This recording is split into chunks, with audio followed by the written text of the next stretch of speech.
Welcome to Talk Wargaming, and in this video we're going to be unboxing the new Chaos Helbrute kit. The first thing that you'll notice is this is actually just a plastic kit version of the Helbrute that was in the Dark Vengeance starter kit. This one on the front is armed with a Reaper autocannon and a power scourge, and this does actually have a lot more weapon options than obviously the snap fit version in Dark Vengeance. So that's the front of the box, so let's turn it over and have a look on the back. Here we have all the different variants. We have some of the different weapons. There's a plasma cannon, a thunder hammer, some of the different paint schemes as well. We've got a Nurgle one, a Black Legion, and then obviously some of the paints that you can use at the bottom as well.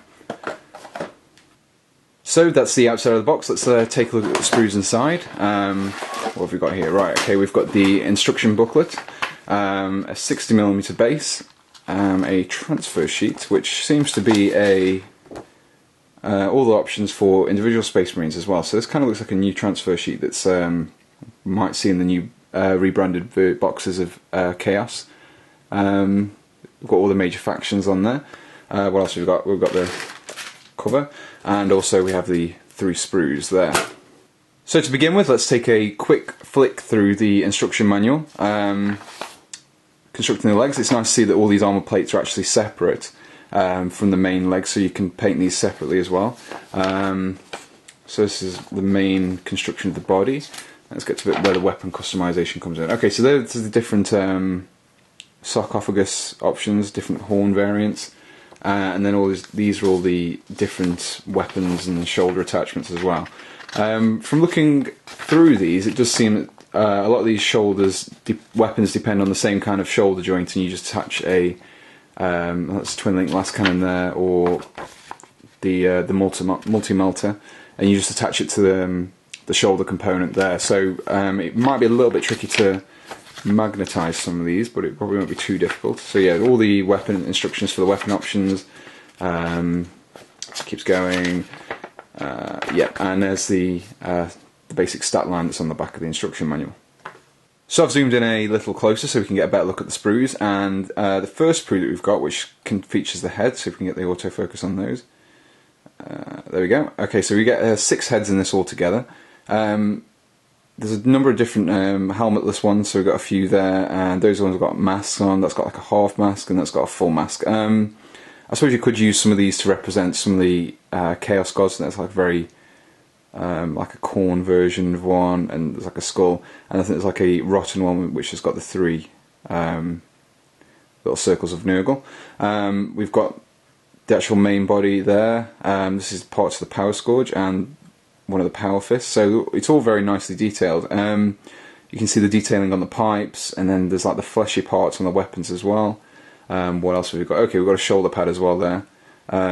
These are separate, which means you'll be able to paint those up a different colour if you're using an airbrush or something quite easily.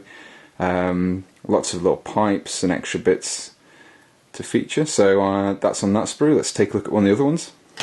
So this is the second sprue, and yet again we have a lot more weapon options. I think there's a total of 10 weapons altogether on this, which I think gives you a combination of 24 possible loadouts. This one, once again, it's got the plasma cannon, another power fist, the thunder hammer.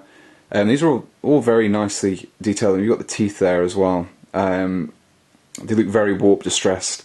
It's kind of really nice to see Chaos moving away from just the Space Marines with spiky bits and actually become an entity up on their own. These are actually little blood vials which you can attach to the weapons instead of using the pipe. So I mean, if you're doing like a corn version, you can paint a little blood in there, or some sort of vial liquid if it's like a Nurgle version.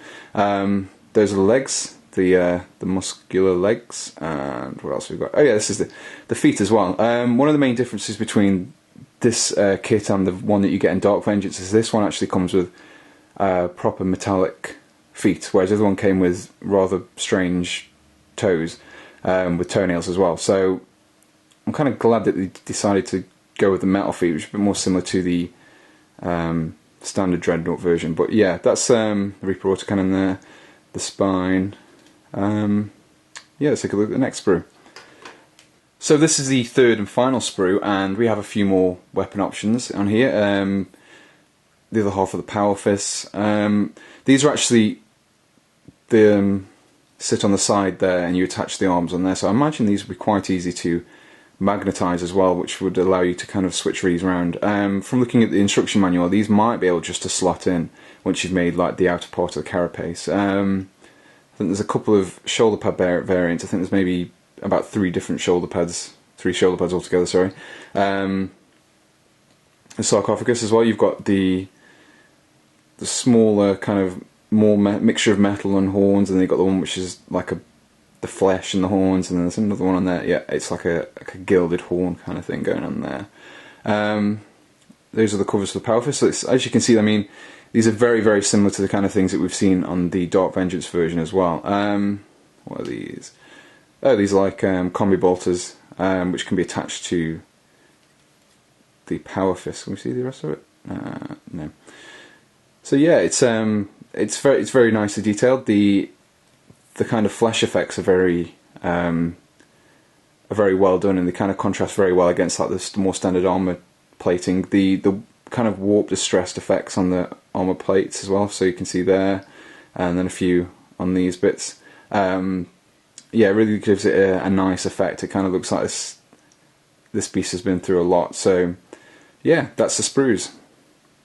So that was the new Chaos Helbrute. Overall, I'm pretty impressed with this kit. I did like the version from Dark Vengeance, so it's nice to see a multi-part variation of it.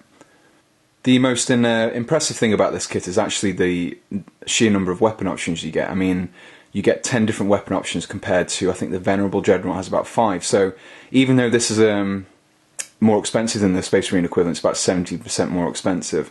Yes, I worked that out. It's kind of got its value for money because you can have so many weapon options, and especially if you're going to magnetize it, you will make full use of all those as well. Although I think you could go for a Mauler Fiend for about, I think it's not much more, it's only about £8 more, and it's a much larger kit as well, so I think it may be slightly higher priced, but I think compared to the equivalent Dreadnought, it's not too bad. What's also nice about this is they have released a data slate as well to go with the Helbrute. A lot of people were saying that the Helbrute was a little lacking in terms of its rules, so I think the data slate has kind of given it a facelift as well as the model. So people might be drawn to that a little bit more. I think there was something about you can take 3 of them as a squadron, which is probably quite an interesting thing to field, especially when these things get frenzied. So that was Talk Wargaming's unboxing of the new Helbrute. This was actually purchased from Element Games for 20% off the retail price. They have a great customer service. You'll get stuff posted if you're in the UK pretty much next day delivery for pretty cheaply as well. I'm going to pop a code in the description below. If you use that code at the checkout, you'll get double reward points from their a loyalty scheme as well. We also operate a website which is full of articles on wargaming. It's got rumours on there, tutorials, product reviews, all sorts of things. It's updated very regularly as well, so if you check that out, we'll pop a link in the description so you can see that. We also have Facebook, so like us on there. We also have Twitter, so follow us on there. Those links will be in the description. We will also be doing some more unboxings of the Imperial Guard stuff, which is coming soon. So if you want to see, stay tuned for those, hit the subscribe button and you'll get those direct in your feed when we actually release them. So yeah, thanks for watching.